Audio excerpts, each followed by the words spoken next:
Anybody who crossed over here illegally, unvetted, I don't want them in my communities. The Democratic Party is so far from reality. They go in their gated communities. I don't see any of those people that's advocating to keep these people here. I don't see them in their house and their communities. Well, that is our next guest, calling out sanctuary and immigration policies during testimony before Congress yesterday. So let's bring her in. Danielle Carter-Walters. She is the Vice President of Chicago Flips Red. And yes, that is what it means. Danielle, thanks for joining us here in studio. And you were fired up. You came with a message, not just for Congress, specifically, I think, for Democrats who sort of stand in the way of this administration trying to carry out its immigration policies. What were you so passionate about? What was the message you really wanted lawmakers to hear yesterday?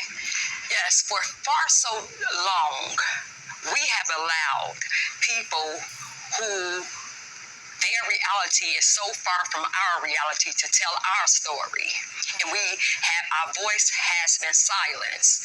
So I wanted to tell the story of what's really happening in my community, in our community, in most of the sanctuary cities. I wanted to be able to tell that story because and show how the Democratic Party policies are destroying and killing our community.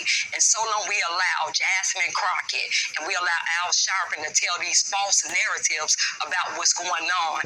And they don't even live in our communities. They stay in those gated communities and they don't have to deal with what we have to deal with on the ground level. And so I was so passionate about that because Brandon Johnson, they always try to silence our voice when we come down there. They do a lot of things. Why do they try to silence you? Because the truth is coming out. We are showing about how devastating the migrant or illegal alien crisis have been in our community because they come in and they bring, I believe it's 70,000, they say 51,000, but they bring them here unvetted. And let me say this, because sometimes it seems like people say you hate the immigrant community. No, I don't. Only thing I say is when you do things, you have to do things in decent and in order. It's a way you have to do things.